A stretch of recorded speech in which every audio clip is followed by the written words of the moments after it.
Hey, man, nice to meet you. It's nice to meet you, too. You know, people around here have been hearing about you for a long time, and it didn't seem like Florida State was too much in the picture coming out of high school. What was different coming out of the portal, and what were the conversations like with Coach Norvell and Malzahn that got you really excited about Florida State? Yeah, coming out of high school, I feel like I had kind of narrowed down my schools a little bit, and I was more so looking to narrow than kind of expand.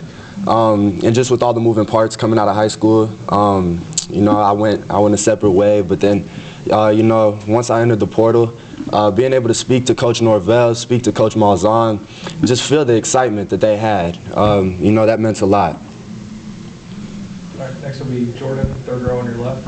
Hey, Duce, after you committed, you posted a picture of you in an FSU jersey as a child. What was your relationship like with Florida State growing up, and do you have any core memories, as a fan, as a young guy? Yeah,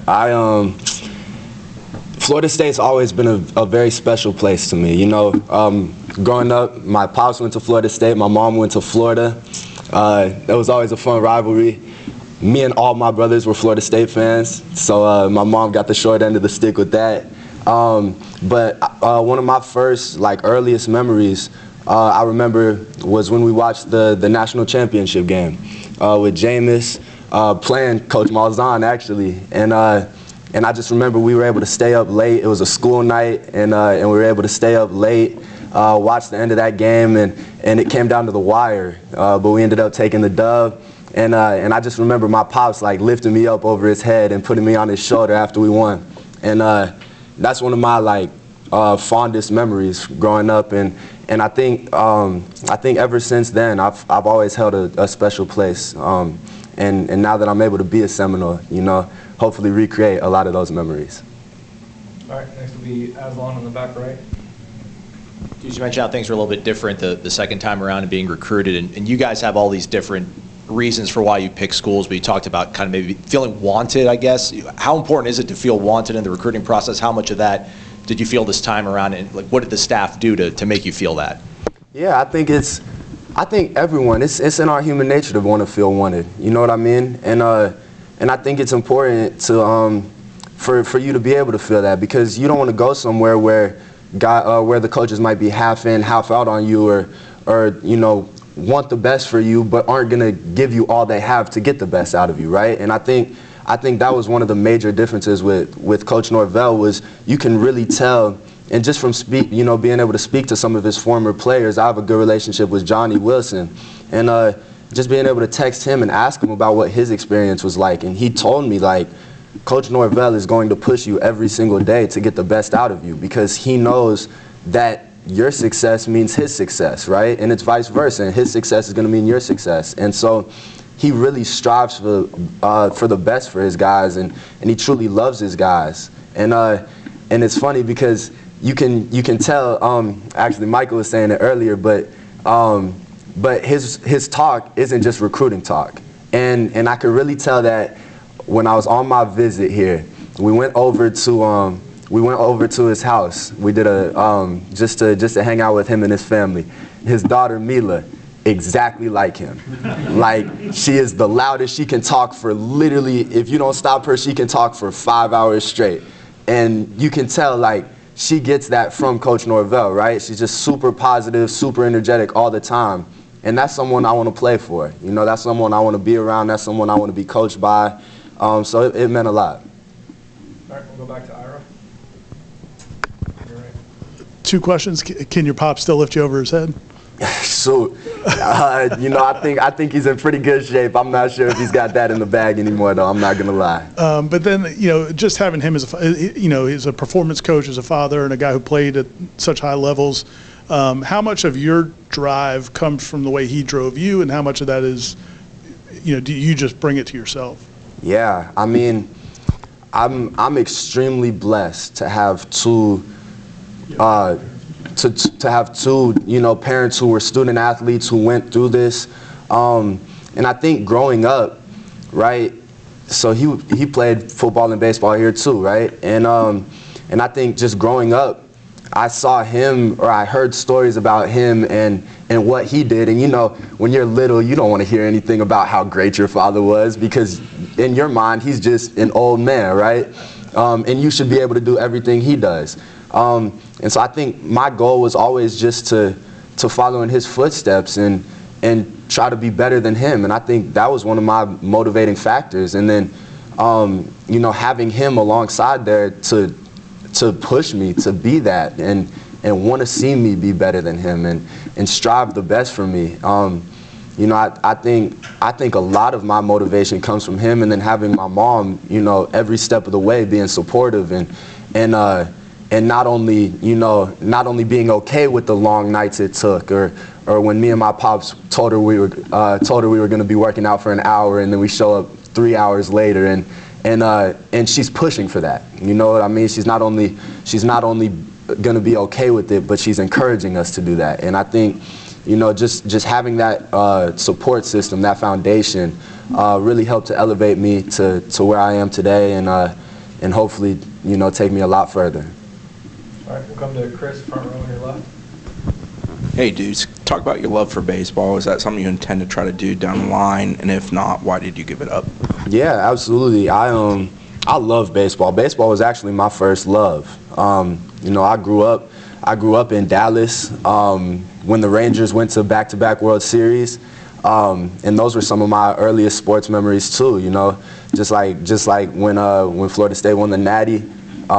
You know, those were some of my earliest memories, going to their games when they went to back-to-back World Series.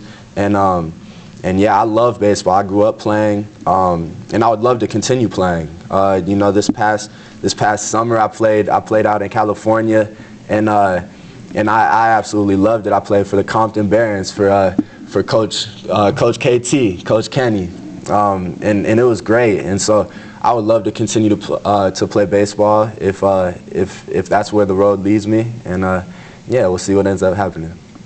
All right, next we'll go to Liam, second row on your left. Can you kind of explain your relationship with Tommy Castellanos? We talked to him earlier, and he was very complimentary of you, and you guys have kind of hit it off since coming here. Just your relationship with him and some of the guys in that wide receiver room. Absolutely. Tommy's incredible. Like, Tommy is my person day in and day out. He's one of the reasons I came here. When I came on my visit here, he was here as well. He made sure he was here and able to show me around and just be with me, you know, every step of the way. And he's been great. Like you can tell when you talk to someone and you can tell you're just gonna be able to be lifelong friends, right? And as soon as I talked to him, like first time I ever talked to him, I'm like, okay, this is my type of person. This is the person I want to be with every day. Like, this is the person I want to throw me the football. But then, you know, more than just being on the field, like we do everything together. We go eat together. We go play basketball together. We go, like, it's really like a brotherhood. It's not just on the field. It's off the field. We live across the hall from each other. Like, whenever I want to go to his house, I just walk across the hall. He leaves his door unlocked. Whenever he wants to come to my house, you know, he knows my door is always unlocked for him. So it's really been great, and I'm super excited to continue to build that relationship on the field as well. All right, we'll stay there for Peter. Hey, Duce, two-part question. One is how much do you embrace of being labeled a legacy player, or how much you try to like move past that and just be your own individual? And also, you were just mentioning about growing up watching that national championship game. Do you have like a favorite player that you enjoy watching growing up as an FSU fan, or any particular players? Yeah, so I'll start with that second question. Kelvin Benjamin.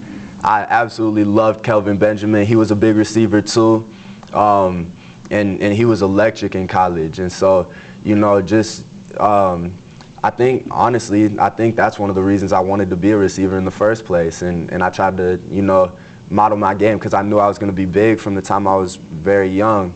But just watching him, you know, go to work every week, it was really cool.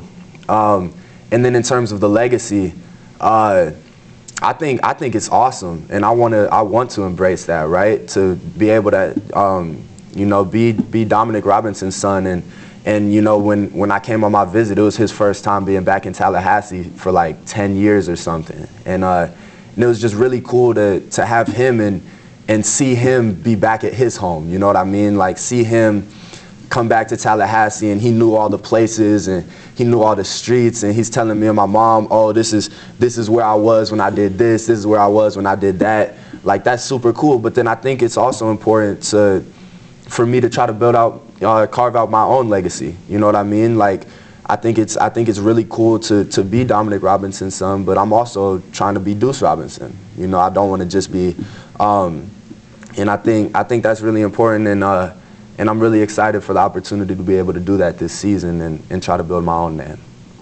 All right, next will be Kurt, front row on your right. We can obviously see your size. I guess, how would you describe your skill set, the strengths of your game as a receiver? Yeah, I think obviously my number one attribute is my size, right? Like, there's no denying that. But I think my athleticism with my size. You know, I've always taken pride in being athletic just in general, right? Like, I don't want to even be a guy that says that people will say, like, oh, he's athletic for his size. Like, no, I don't want to be athletic for my size. I just want to be athletic in general, right? Like, I think I want to push the narrative that big guys are able to move too. You know, I was labeled a tight end coming out of high school, but I want to be a receiver, right? Just because I'm big doesn't necessarily mean I need to be a tight end. No disrespect to tight ends whatsoever. I absolutely love my tight ends, and if they told me to be a tight end right now, I'll go and I'll work. But no, like, I think it's just really important, and I take pride in my athleticism, and yeah. All right, we'll go to Matt, third row on your right. What's up, Duce? Nice to meet you. Nice to meet you as well. We talked a lot about that 2013 national championship game. Now that you know you're going to be in Gus Malzahn's offense, have you watched it looking more at Auburn and looking more at, like, what you could be in that? Yeah, I mean, it's really fun going back and watching some of Coach Malzahn's offenses. You know, so it's crazy. The first time Coach Malzahn and Coach Norvell were together was they had like I think it was a 5,000-yard quarterback. Then they had, what was it, 3 receivers over 1,000 yards and 2 running backs over 1,000 or something. Like, that's unheard of, right? And with all the skill and the talent we have in this offense, I don't see any reason why we wouldn't be able to do something like that too. And I'm really excited to, you know, be able to truly get to work with the guys. Like, I'm in the weight room with them every day. I'm throwing with them, but we're on air, and I'm really excited to get, you know, into the spring, get into true football, and get to work with these guys to see what we've got. All right, we're going to go 2 more. Next will be Aslan in the back right. I don't want to compare Tommy to Caleb Williams, but playing with Caleb and just his ability to extend plays, does that give you some sort of level of experience or comfortability working with a guy like Tommy who's probably going to extend plays and do things off schedule?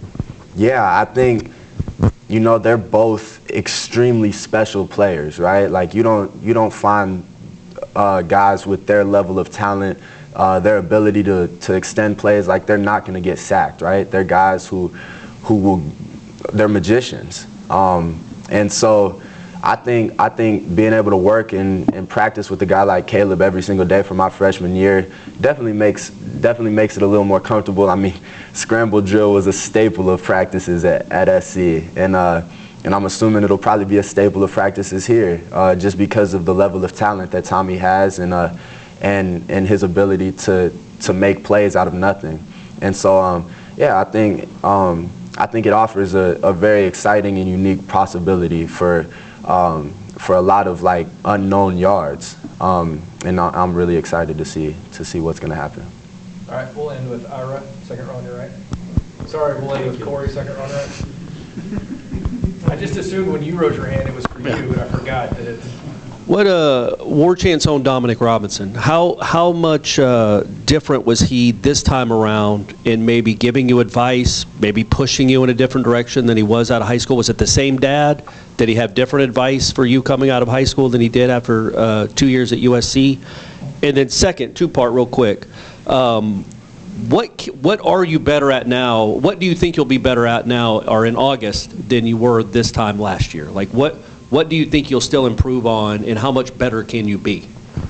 Yeah, I'll start with that first question. So, like I said, I've been extremely fortunate to be blessed with two parents who have gone through the recruiting process before, and then they've gone through the recruiting process with me in high school, you know.